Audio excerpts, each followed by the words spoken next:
नमस्कार दोस्तों, स्वागत है आपका इस यूट्यूब चैनल पे। तो जैसा कि आप जानते हैं कि इस सेशन में हम लोग लुसेंट का जनरल नॉलेज कवर कर रहे हैं।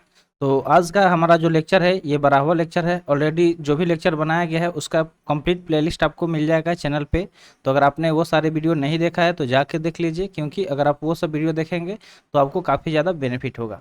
तो चलिए वीडियो शुरू करते हैं। अगर आप किसी भी कॉम्पिटिटिव एग्जाम का प्रिपरेशन करते हैं तो वीडियो को लाइक कर दीजिए, और चैनल पर नए हैं तो जल्दी से चैनल को सब्सक्राइब कर लीजिए, क्योंकि ये जो सेशन है आपके एग्जाम प्रोस्पेक्टिव से काफ़ी ज़्यादा इंपॉर्टेंट है। और यहाँ पे एक एक चीज़ डिटेल में बताया जाता है और आपको समझाया जाता है। तो चलिए शुरू करते हैं। आज का जो हमारा टॉपिक रहेगा कुषाण, ठीक है। तो कुषाण के बारे में हम लोग पढ़ेंगे।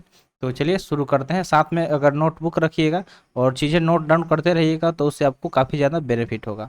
तो दिया गया यहाँ पे पॉइंट पॉइंट दिया गया है कि पहलव के बाद कुषाण आए, ठीक है। तो जो कुषाण की अगर हम बात करें तो ये किसके बाद आए थे, तो पहलव के बाद कुषाण आए थे, जो यूची एवं तोखड़ी भी कहलाते हैं। तो ये इनको यूची और तोखड़ी भी कहा जाता है। तो ये नाम काफ़ी इंपॉर्टेंट रहेगा कि यूची और चोखड़ी, यह तोखड़ी, जो यूची और तोखड़ी है ये किनको बोला जाता था। तो आपको याद रखना किनको बोला जाता था, कुषाण को बोला जाता था।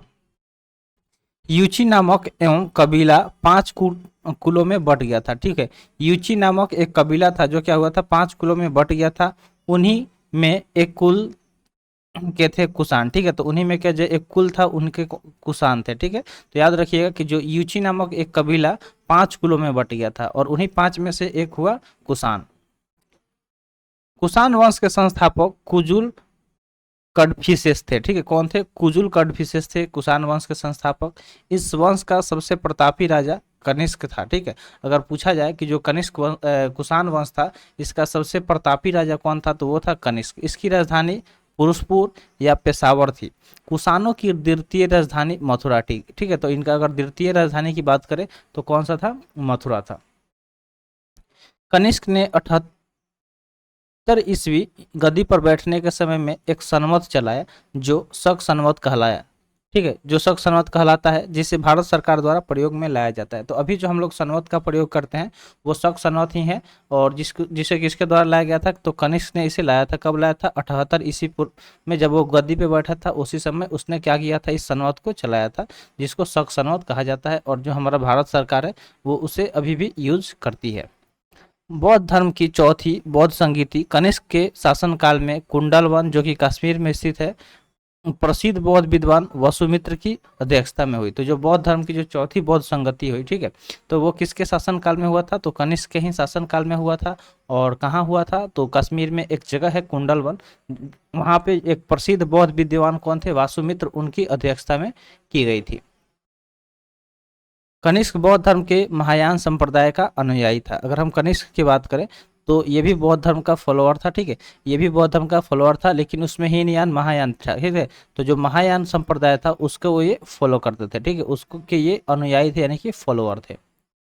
नेक्स्ट पॉइंट दिया गया है कि आरंभिक कुषाण शासकों ने भारी संख्या में स्वर्ण मुद्राएं जारी की, जिसकी शुद्धता गुप्त काल की स्वर्ण मुद्राओं से उत्कृष्ट है। अगर शुरू की अगर हम बात करें कि आरंभिक यानी कि जो स्टार्टिंग में कुषाण शासक थे उन्होंने क्या किया कि बहुत ही ज़्यादा मात्रा में सोना की मुद्राएं जारी की। और अगर उसके हम शुद्धता की बात करें कि वो सोना कैसे कितना शुद्ध थे, तो जो गुप्त काल की स्वर्ण मुद्राएं थी उससे वो क्या थी, उत्कृष्ट थी, यानी कि उससे वो बहुत ज़्यादा अच्छा था।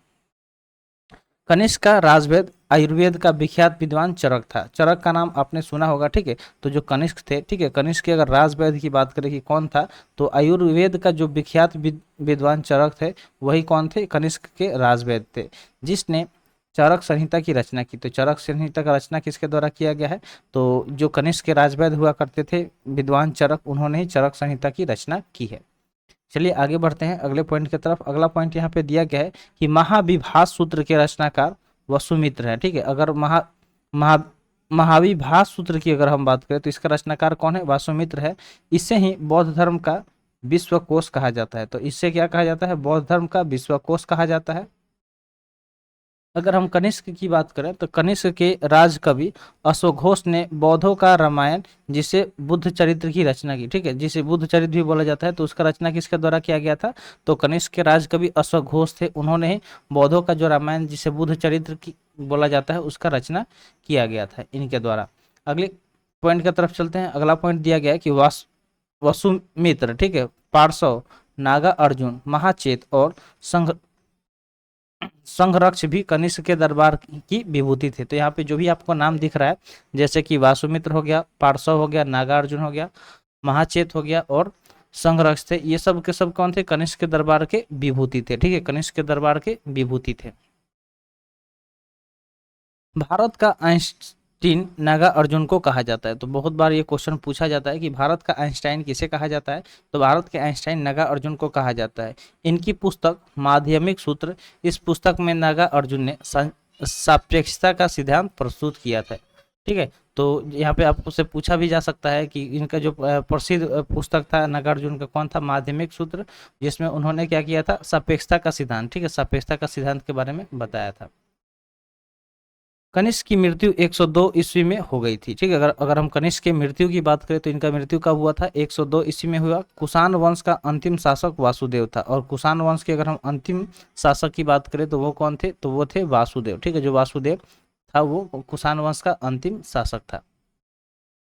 गंधार शैली एवं मथुरा शैली का विकास कनिष्क के शासनकाल में हुआ। तो ये भी पूछा जाता है कि जो गंधार शैली हो गया, ठीक है, चाहे गंधार शैली या फिर मथुरा शैली, इनका जो विकास हुआ, ठीक है, इनका जो विकास हुआ किसके शासनकाल में हुआ? तो याद रखिएगा कि कनिष्क के शासनकाल में ही इनका विकास हुआ था। अगला पॉइंट यहाँ पे दिया गया कि रेशम मार्ग पर नियंत्रण रखने वाले शासकों में सबसे प्रसिद्ध कुषाण थे। तो जो रेशम मार्ग था, ठीक है, सिल्क रूट, उस पर अगर नियंत्रण रखने की बात करें, कंट्रोल की बात करें, तो वो रखने वाले शासक में अगर सबसे प्रसिद्ध हुए तो वो कौन थे? कुषाण थे। ठीक है, जो कुषाण थे वो सबसे प्रसिद्ध थे। नोट यहाँ पे दिया गया कि रेशम बनाने की तकनीक का आविष्कार सबसे पहले चीन में हुआ था। तो जो रेशम बनाया जाता है, तो जिस टेक्निक का, यानी कि जिस तकनीक का यूज करके उसका आविष्कार, मतलब वो रेशम बनाया जाता है, तो इसका आविष्कार सबसे पहले कहाँ पे हुआ था? तो चीन में हुआ था। तो यहाँ तक उम्मीद करते हैं जो भी चीज़ें बताई गई होंगी सही से समझ में आ गया होगा। तो आगे हम लोग बढ़ते हैं। अगला हमारा टॉपिक क्या है? तो गुप्त साम्राज्य। ठीक है, तो हम लोग गुप्त साम्राज्य के बारे में अब आगे पढ़ेंगे। तो अगर वीडियो अच्छा लग रहा है आपको तो जल्दी से वीडियो को लाइक कर दीजिए, और चैनल पर नए हैं तो जल्दी से चैनल को सब्सक्राइब कर लीजिए। ज़्यादा से ज़्यादा अपने दोस्तों के पास शेयर भी करिएगा, क्योंकि ये जो सेशन है इसमें इस बुक को कंप्लीट, मतलब सही तरीके से पूरा इसको ख़त्म कर देना है, ताकि कोई भी अगर आप एग्ज़ाम का प्रिपरेशन करें और आपका जो जीके है, जनरल नॉलेज का ज्ञान, वो अगर कमज़ोर है जीके में आप, तो इससे आपका क्या होगा? जो बेसिक होगा वो काफ़ी स्ट्रांग हो जाएगा। तो चलिए शुरू करते हैं। आगे जो अगला टॉपिक है गुप्त साम्राज्य। तो अगर हम गुप्त साम्राज्य की बात करें तो इसका उदय 3री शताब्दी के अंत में प्रयाग के निकट जो कौशाम्बी है वहाँ पे हुआ था। तो डायरेक्ट यहाँ से याद रखिएगा कि जो गुप्त साम्राज्य, ठीक है, गुप्त साम्राज्य, तो उसका उदय कब हुआ था? तो 3री शताब्दी का जो अंत टाइम था उस टाइम ही हुआ था। प्रयाग के निकट एक जगह है जिसका नाम क्या है? कौशाम्बी। ठीक है, तो कौशाम्बी में इसका उदय हुआ था। गुप्त वंश का संस्थापक की अगर हम बात करें कि गुप्त वंश का स्थापना किसके द्वारा किया गया, तो श्री गुप्त के द्वारा किया गया, जो कि 240 से 280 ईस्वी के थे। श्री गुप्त के अगर उत्तराधिकारी की बात करें, ठीक है, इनके उत्तराधिकारी की बात करें तो वो कौन था? घटोत्कच था। ठीक है, कौन था? घटोत्कच। 280 से 320 ईस्वी में हुआ। ठीक है, तो इनका उत्तराधिकारी यानी कि श्री गुप्त के बाद जो गुप्त साम्राज्य है उसका कार्यभार कौन संभाला? तो वो थे घटोत्कच। 280 से 320 ईस्वी तक उन्होंने उत्तराधिकारी के तौर पे काम किया, यानी कि संभाला इस साम्राज्य को। गुप्त वंश का प्रथम अगर महान सम्राट की बात करें तो वो थे चंद्रगुप्त प्रथम। ठीक है, तो गुप्त वंश का प्रथम महान सम्राट कौन थे? चंद्रगुप्त प्रथम थे। यह 320 ईस्वी में गद्दी पर बैठा। ठीक है, तो ये गद्दी पर कब बैठे? तो घटोत्कच के बाद इन्होंने गद्दी को संभाला 320 ईस्वी में। इसने लिच्छवी, ठीक है, इसने लिच्छवी राजकुमारी कुमार देवी से विवाह किया। ठीक है, तो इसने किससे शादी किया? तो जो लिच्छवी की राजकुमारी थी जिनका नाम था कुमार देवी, उनसे शादी किया। इसने महाराजा धीराज की उपाधि धारण की। ठीक है, तो इन्होंने महाराजा धीराज की भी उपाधि धारण की। गुप्त संवत 319 से 320 ईस्वी की शुरुआत चंद्रगुप्त प्रथम ने की। ठीक है, तो अगर गुप्त संवत की बात करें कि किसके द्वारा इसका शुरुआत किया गया, तो चंद्रगुप्त प्रथम के द्वारा किया गया था। कब किया गया था? 319 से 320 ईस्वी के दौरान किया गया था। आगे देखते हैं। अगला पॉइंट दिया गया है कि चंद्रगुप्त प्रथम का उत्तराधिकारी, क्या दिया गया कि जो चंद्रगुप्त प्रथम थे उनका अगर उत्तराधिकारी की बात करें तो कौन हुआ? समुद्रगुप्त हुआ। ठीक है, समुद्रगुप्त हुआ, जो 335 ईस्वी में राजगद्दी पर बैठा। इसने आर्यवर्त के 9 शासकों और दक्षिणावर्त के 12 शासकों को पराजित किया। इन्हीं विजय के कारण इसे भारत का नेपोलियन कहा गया। ठीक है, तो भारत का नेपोलियन भी डायरेक्ट पूछा जाता है, क्वेश्चन डायरेक्ट एग्जाम में पूछ लिया जाता है कि भारत का नेपोलियन किसे कहा जाता है, तो आप डायरेक्ट नाम क्या याद रखिएगा, समुद्रगुप्त। जो समुद्रगुप्त है इन्हें भारत का नेपोलियन कहा जाता है। ठीक है, इन्हें क्या कहा जाता है, भारत का नेपोलियन कहा जाता है। अगला पॉइंट यहाँ पे दिया गया कि समुद्रगुप्त का दरबारी कवि हरिसेन था। कौन था, हरिसेन। ठीक है, तो हरिसेन कौन था, समुद्रगुप्त का दरबारी कवि था, जिसने इलाहाबाद प्रशस्ति लेख की रचना की। तो इसने क्या किया था, इलाहाबाद जो प्रशस्ति लेख है उसकी रचना इसने किया था। इसने किया था, तो जो दरबारी कवि हरिसेन था उसने किया था। समुद्रगुप्त विष्णु का उपासक था। ठीक है, तो अगर हम समुद्रगुप्त की बात करें तो ये किसका उपासक था, तो विष्णु का उपासक था। किसका उपासक था, विष्णु का उपासक था। समुद्रगुप्त ने अश्वमेधकर्ता की उपाधि धारण की। ठीक है, तो अश्वमेधकर्ता के उपाधि के बारे में जब भी पूछा जाएगा कि अश्वमेधकर्ता की उपाधि किसने धारण किया, तो वो था समुद्रगुप्त। ठीक है, जो समुद्रगुप्त था उसने क्या किया कि अश्वमेधकर्ता के उपाधि धारण किया। समुद्रगुप्त संगीत प्रेमी था। तो जब भी आपसे पूछा जाए कि समुद्रगुप्त कौन सा ज़्यादा संगीत प्रेमी था, तो याद रखिएगा कौन सा शासक, तो समुद्रगुप्त है। ऐसा अनुमान उसके सिक्कों पर उससे बीना वादन करते हुए दिखाया जाने से लगाया गया है। तो जो उसने सिक्का को मुद्रित किया, चलन में लाया, उस पर ऐसा बनाया गया था कि वो क्या कह रहा है कि वीणा वादन कर रहा है। ठीक है, क्या कर रहा है, वीणा वादन कर रहा है, जिससे ये पता चलता है कि वो संगीत प्रेमी था। समुद्रगुप्त ने विक्रमक की उपाधि धारण की। ठीक है, विक्रमक की उपाधि भी इसने धारण किया। इसे कविराज भी कहा जाता है। तो कविराज के नाम से कौन जाना जाता है, कौन शासक, तो ये भी याद रखिएगा कि समुद्रगुप्त ही जाना जाता है। तो समुद्रगुप्त को कौन कौन सा उपाधि मिला, एक तो अश्वमेधकर्ता का उपाधि मिला, संगीत प्रेमी भी इससे बोला गया। ठीक है, उसके अलावा विक्रमक का भी उपाधि मिला, कविराज का भी उपाधि मिला, उसके अलावा इसे भारत का नेपोलियन भी कहा गया। तो इतना सारा चीज आपको याद रखना है ताकि आपका जो भी क्वेश्चन है एग्जाम में उसे आप क्लियर कर पाए। समुद्रगुप्त का उत्तराधिकारी की अगर हम बात करें तो चंद्रगुप्त दूसरा हुआ, जो 380 ईस्वी में राजगद्दी पर बैठा। तो समुद्रगुप्त के बाद जो गद्दी है उस पर कौन बैठा, तो वो बैठा चंद्रगुप्त द्वितीय। ठीक है, कौन बैठा, चंद्रगुप्त द्वितीय। कब बैठा, तो 380 ईस्वी में राजगद्दी पर बैठा। समुद्रगुप्त टू के, ठीक है, जो समुद्रगुप्त है, तो अगर हम इसके दूसरे जो समुद्रगुप्त सॉरी चंद्रगुप्त चंद्रगुप्त द्वितीय के शासनकाल में चीनी जो बौद्ध यात्री फाहियान था वही भारत आया। तो डायरेक्ट यहाँ से ये भी सवाल पूछा जाता है कि जो फाहियान था, ठीक है, तो फाहियान के बारे में डायरेक्ट पूछ लिया जाता है कि फाहियान किसके शासनकाल में भारत आया था। तो याद रखिएगा कि चंद्रगुप्त द्वितीय के शासनकाल में जो फाहियान था चीन का यात्री वो भारत आया था।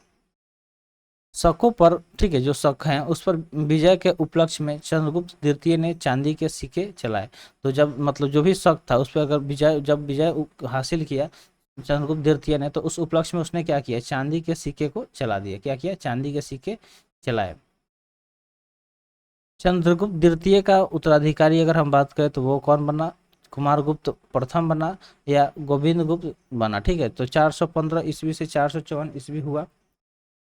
अगर हम बात करें नालंदा विश्वविद्यालय के बारे में, किसके बारे में, नालंदा विश्वविद्यालय के बारे में। ठीक है, तो नालंदा विश्वविद्यालय का स्थापना किसके द्वारा कराया गया था, तो कुमारगुप्त के द्वारा कराया गया था। नालंदा विश्वविद्यालय अब तो खंडर हो गया। ऐसा बताया जाता है कि जो बख्तियार खिलजी था उसने क्या किया था, उसमें आग लगा दिया था जलन की वजह से, जिसके वजह से क्या हुआ था, उसमें इतने सारे बुक्स थे, इतने सारे चीज़ें रखी गई थी कि 2 महीने तक उसमें आग जलता रह गया।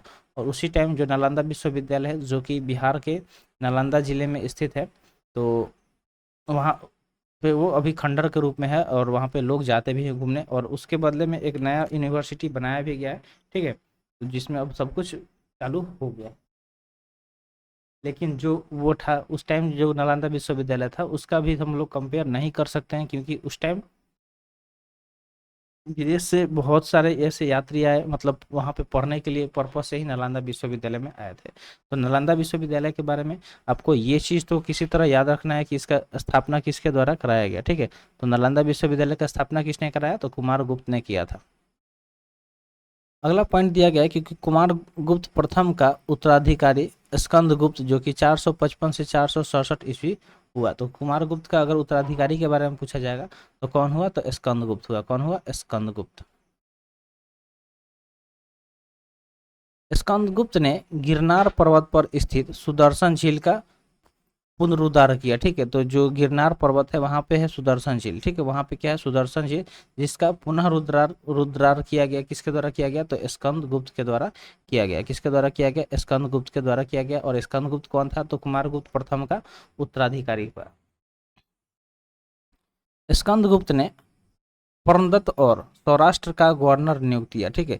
तो जो स्कंदगुप्त था उसने क्या किया, परमदत्त को, जो परमदत्त थे उन्हें क्या किया, उसने सौराष्ट्र का गवर्नर नियुक्त कर दिया, ठीक है। तो सौराष्ट्र का गवर्नर किसे नियुक्त किया गया, तो परमदत्त को किया गया। किसके द्वारा किया गया, तो स्कंदगुप्त के द्वारा किया गया।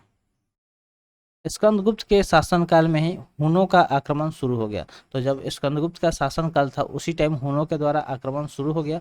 और अगर हम अंतिम गुप्त शासक की बात करें, ठीक है, कि अंतिम गुप्त शासक कौन था, तो वो था भानुगुप्त। जो भानुगुप्त था वो अंतिम गुप्त शासक था। तो यहाँ से ये भी चीज़ें याद रखिएगा। चलिए, बहुत सारे पॉइंट हैं और सारे पॉइंट को किसी को भी स्किप नहीं करना है, सबको साथ में पढ़ते चलना है।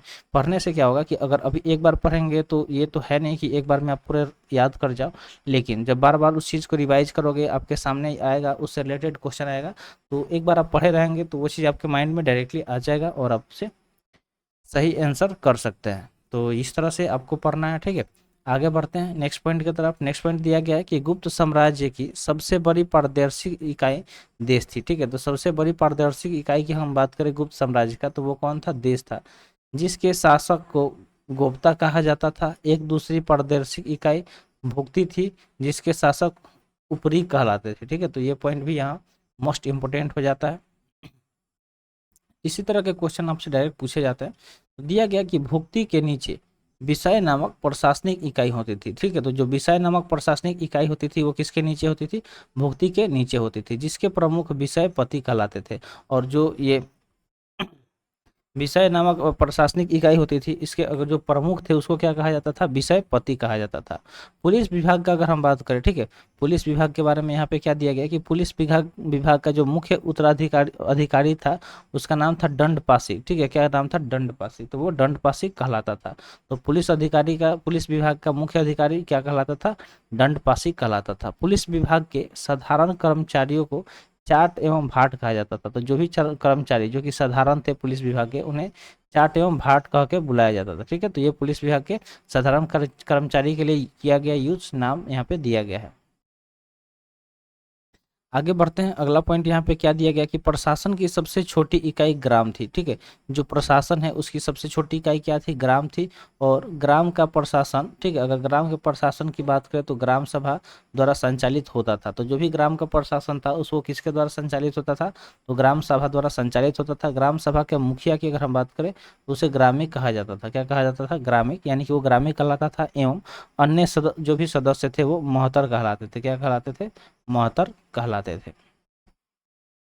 आई होप आपको यहाँ तक समझ में आ गया होगा। आगे बढ़ते हैं। ग्राम समूह की छोटी इकाई को पेठ कहा जाता था, ठीक है।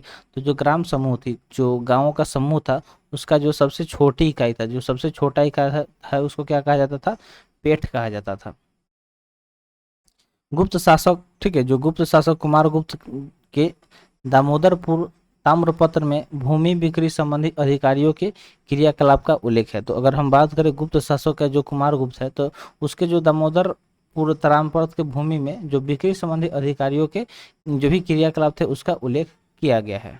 आगे बढ़ते हैं अगले पॉइंट की तरफ। अगला पॉइंट दिया गया है कि भू राजस्व कुल उत्पादन का 1/4 भाग से 1/6 भाग हुआ करता था, ठीक है। तो जो भू राजस्व की बात करें तो जो कुल उत्पादन हुआ करता था उसका 1/4 या फिर 1/6 भाग हुआ करता था। नेक्स्ट यहाँ पे दिया क्या गया है पॉइंट, चलिए इसको समझते हैं। पॉइंट दिया गया कि आर्थिक उपयोगिता के आधार पर निम्न प्रकार की भूमि थी, ठीक है। तो यहाँ पे भूमि किस प्रकार की थी, जो आर्थिक उपयोगिता के आधार पर थी उसको हम लोग समझते हैं। तो एक नंबर दिया गया कि क्षेत्र, कृषि क्षेत्र, जो कृषि करने के योग्य भूमि होगा उसे क्षेत्र कहा जाता था। वास्तु की अगर बात करें तो वास करने के योग्य भूमि को वास्तु कहा गया, ठीक है। चरागाह यानी कि भूमि, चरागाह भूमि मतलब पशुओं के चारा योग्य जो भूमि होता था उसको चरागाह कहा गया है। और खिल्य की बात करें तो ऐसी भूमि जो जोतने योग्य नहीं होती थी, ठीक है। तो कुछ ऐसा भी भूमि था जिसे हम जोत नहीं सकते थे, उसे खिल्य कहा गया, ठीक है, उसे खिल्य कहा गया। और 5वें नंबर पे है अपरहत, ठीक है। तो अपरहत मतलब होता है ऐसी भूमि जो जंगली होती थी, ठीक है, जो जो जंगली होती थी उसे अपरहत कहा गया। तो यहाँ पे यही दिया गया है कि जो भूमि थी इसका अलग अलग प्रकार किस तरह से बांटा गया, आर्थिक उपयोगिता के आधार पर बांटा गया, जैसे कि क्षेत्र हो गया, तो जो भी कृषि करने योग्य जो भूमि था जिसमें कृषि हो सकता था उसे क्षेत्र कहा गया, और जहाँ लोग रहने का सोच रहे थे, जहाँ पे वास करने का, उसे वास्तु कहा गया, और जहाँ पशुओं के चारा योग्य जो भूमि था, जहाँ पे चारा बहुत ज़्यादा हुआ करता था, उसे चारागाह कहा गया, और ऐसी भूमि जो जोतने योग्य नहीं थी, जिसे हम लोग जोत नहीं कर सकते थे, उसे खिल्ले कहा गया, और ऐसी भूमि जो जंगली होता था उसे अपरहत कहा गया। क्या कहा गया? अपरहत कहा गया। तो ये सारी चीज़ याद रखिएगा। क्षेत्र क्या हुआ, वास्तु क्या कहलाया, चारागाह क्या कहा, खिल्ली क्या कहा, या फिर अपरहत क्या कहा है। आगे बढ़ते हैं। दिया गया कि सिंचाई के लिए रहट या घंटी यंत्र का प्रयोग होता था, ठीक है। तो उस टाइम में क्या होता था कि जो भी चीज़ें सिंचाई की जाती थी, ठीक है, तो जो सिंचाई की जाती थी उसके लिए किसका प्रयोग किया जाता था, तो रहट एवं घंटी यंत्र का प्रयोग किया जाता था। श्रेणी के प्रधान को ज्येष्ठक कहा जाता था। तो जो भी श्रेणी थी, ठीक है, तो श्रेणी के प्रधान को क्या कहा गया था, ज्येष्ठक कहा जाता था। और आगे देखें तो आगे क्या दिया गया कि गुप्त काल में उज्जैन सर्वाधिक महत्वपूर्ण व्यापारिक केंद्र था। तो अगर हम डायरेक्ट आपसे पूछा जाए, ठीक है, क्या पूछा जाए कि गुप्त काल में सर्वाधिक महत्वपूर्ण व्यापारिक केंद्र कौन सा था, तो आपको कौन सा नाम याद रखना है, उज्जैन, ठीक है। उज्जैन जो नाम है इसे आपको याद कर लेना है कि गुप्त काल में सर्वाधिक महत्वपूर्ण व्यापारिक केंद्र क्या हुआ था करता था, उज्जैन हुआ करता था। नेक्स्ट पॉइंट की बात करें तो नेक्स्ट पॉइंट यहाँ पे यही चीज़ दिया गया है कि गुप्त राजाओं ने सर्वाधिक स्वर्ण मुद्राएं जारी की। तो सबसे ज़्यादा स्वर्ण मुद्रा के बारे में बात की जाए तो किसने किया था, तो याद रखिएगा कि गुप्त राजाओं ने किया था। इनकी स्वर्ण मुद्राओं को अभिलेखों में दिनार कहा गया, ठीक है। तो जो भी अभिलेख हैं और उनमें जो भी ये स्वर्ण मुद्राएं जिसे इन्होंने जारी किया उसे क्या कहा गया, तो दिनार कहा गया, ठीक है। उसे क्या कहा गया, दिनार कहा गया। तो अभी भी अगर आप दुबई जाओगे तो दुबई में क्या होता है कि दुबई का जो करेंसी है वो क्या है, दिनार है। दुबई का करेंसी क्या है, तो दिनार है। यहाँ तक उम्मीद करते हैं आपको चीज़ें समझ में आ गई होगी, ठीक है। तो देख लेते हैं और आगे क्या करने वाला है, अगर कुछ है इसमें तो उसे हम लोग कवर भी कर लेते हैं। तो अभी तो इसको हम लोग आराम से कवर कर सकते हैं। तो चलिए इसको देख लेते हैं, फिर आगे जो टॉपिक हम लोग कवर करेंगे नेक्स्ट लेक्चर में। तो चलिए जल्दी जल्दी इसको कर लेते हैं। दिया गया है कि काय अस्थों का जो सर्वप्रथम वर्णन याज्ञवल्क्य स्मृति में मिलता है। जाति के रूप में काय अस्थों का सर्वप्रथम वर्णन उष्णम स्मृति में मिलता है। तो यहाँ पे काय अस्थों का सर्वप्रथम अगर वर्णन की बात करें तो जो याज्ञवल्क्य स्मृति था उसमें मिलता है। कहाँ पे मिलता है, तो याज्ञवल्क्य जो स्मृति था वहाँ पे मिलता है। और जाति के रूप में कायस्थों की अगर सर्वप्रथम वर्णन की बात करें, ठीक है, तो वो कहाँ पे मिलता है, तो उष्णम स्मृति में मिलता है। तो ये दो चीज़ याद रखिएगा। नेक्स्ट पॉइंट की बात करें तो दिया गया कि विंध्य जंगल में सबर जाति के लोग अपने देवताओं को मनुष्य का मांस चढ़ाते थे, ठीक है। तो जो विंध्य जंगल था, ठीक है, जो विंध्य जंगल, तो वहाँ पे जो सबर जाति के लोग रहते थे, ठीक है, तो विंध्य के जंगल में कैसे लोग रहते थे, सबर जाति के लोग रहते थे। और जो भी उनके देवता थे, ठीक है, तो जो भी उनके देवता थे उन्हें वो क्या चढ़ाते थे, तो मनुष्य का मांस चढ़ाते थे। समझ सकते हैं कितना बड़ा दरिंदगी था फिर भी, लेकिन उस टाइम तो वो अलग चीज़ था। अभी के डेट में भी ऐसे ऐसे लोग हैं जो मनुष्य के साथ गलत कर देते हैं। तो ये चीज़ इसमें यही बताया गया, काफ़ी इंपॉर्टेंट है, यहाँ से सवाल भी बन सकते हैं। अगला पॉइंट दिया गया कि पहली बार किसी के सती होने का प्रमाण 510 ईस्वी के भानुगुप्त के एरन अभिलेख से मिलता है, जिसमें किसी भोजराज की मृत्यु पर उसकी पत्नी के सती होने का उल्लेख है। तो जो सती प्रथा पहले चलती थी, ठीक है, तो उसमें जो सबसे पहली बार सती होने का प्रमाण कब मिला था, 510 ईस्वी के जो भानुगुप्त का एरन अभिलेख से मिलता है, जिसमें किसी एक भोजराज नामक कोई एक राजा था, ठीक है, तो उसका जो मृत्यु हो गया तो उसकी पत्नी को उसमें जो सती हुई उसका उल्लेख उसमें दिया गया है। नेक्स्ट पॉइंट दिया गया है कि गुप्त काल में वेश्यावृत्ति करने वाली महिलाओं को गणिका कहा जाता था, ठीक है। क्या कहा जाता था, गणिका कहा जाता था। जो वेश्यावृत्ति करती थी महिला उन्हें गणिका कहा जाता था। तो गणिका के बारे में डायरेक्ट पूछा जा सकता है कि किन महिलाओं को गणिका कहा जाता था, तो गुप्त काल में जो वेश्यावृत्ति करती थी महिला उन्हें गणिका कहा जाता था। वृद्ध वेश्याओं को कूटनी कहा जाता था, ठीक है। तो जो भी वृद्ध वेश्याएं थी उनको कूटनी कहा जाता था। ये सारे मोस्ट इंपोर्टेंट चीज़ है जिसे आपको याद रखना है। दिया गया कि गुप्त सम्राट वैष्णव धर्म के अनुयायी थे तथा उन्होंने इसे राजधर्म बनाया था, ठीक है। तो जो गुप्त सम्राट थे वो किस के अनुयायी थे, तो वैष्णव धर्म के अनुयायी थे, ठीक है, तथा उन्होंने इसे राजधर्म बनाया था, ठीक है। उन्होंने क्या किया था, इसे राजधर्म बनाया था। विष्णु का वाहन गरुड़ गुप्तों का राजचिन्ह था। अगर गुप्तों के राजचिन्ह के बारे में आपसे पूछा जाए तो आप क्या याद रखिएगा, तो आपको याद रखना है, ठीक है, जो विष्णु भगवान है, ठीक है, विष्णु भगवान, तो उनका वाहन कौन है? गरुड़, जो गुप्तों का राजचिन्ह था, ठीक है। तो गरुड़ जो था वो गुप्तों का राजचिन्ह था। गुप्त काल में वैष्णव धर्म संबंधित सबसे महत्वपूर्ण अवशेष देवगढ़, जो कि झांसी दशावतार मंदिर है, वहां पे आपको मिलेगा, ठीक है। कहाँ पे? दशावतार मंदिर में।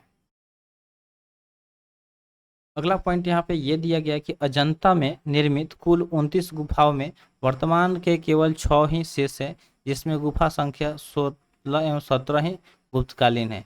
इसमें गुफा संख्या 16 में उत्कीर्ण मरणासन राजकुमारी का चित्र प्रदर्शनीय है, ठीक है, प्रशंसनीय है। क्या है? प्रशंसनीय दिया गया है इसमें।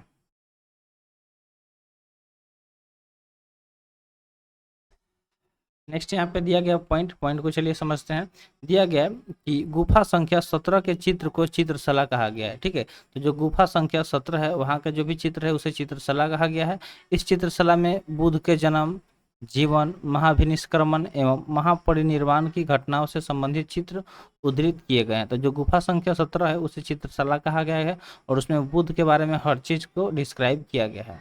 नेक्स्ट पॉइंट की बात करें अगले इसके, तो अगला पॉइंट क्या दिया गया है कि अजंता की गुफाएं बौद्ध धर्म की महायान शाखा से संबंधित है, ठीक है। तो जो अजंता की गुफाएं हैं, अजंता की गुफाएं, उसके बारे में यहाँ पे क्या बताया गया कि बौद्ध धर्म के जो महायान शाखा है उससे संबंधित है, ठीक है। किससे संबंधित है? तो बौद्ध धर्म के महायान शाखा से संबंधित है। गुप्त काल में निर्मित अन्य गुफा बाघ की गुफा है, ठीक है। अगर गुप्त काल में निर्मित अन्य गुफा की बात करें तो वो कौन सा गुफा है? बाघ की गुफा है, जो ग्वालियर के समीप बाघ नामक स्थान पर विंध्य पर्वत को काटकर बनाई गई है। तो ये जो बाघ का गुफा है वो कहाँ पे है? तो ग्वालियर के समीप में जो बाघ नामक स्थान है वहाँ पे विंध्य जो पर्वत है उसको काटकर इसे बनाया गया है, इसका निर्माण किया गया है।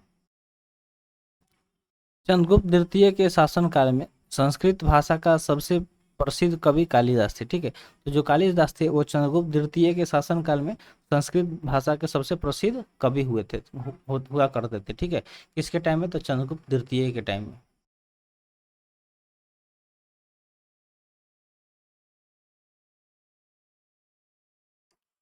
नेक्स्ट पॉइंट यहाँ पे क्या दिया गया है कि चंद्रगुप्त जो थे, ठीक है, चंद्रगुप्त द्वितीय, तो उनके दरबार में रहने वाला अगर आयुर्वेदाचार्य की बात करें तो वो कौन थे? धन्वंतरी थे, ठीक है। जो धन्वंतरी थे वो चंद्रगुप्त द्वितीय के दरबार में रहने वाले आयुर्वेदाचार्य थे।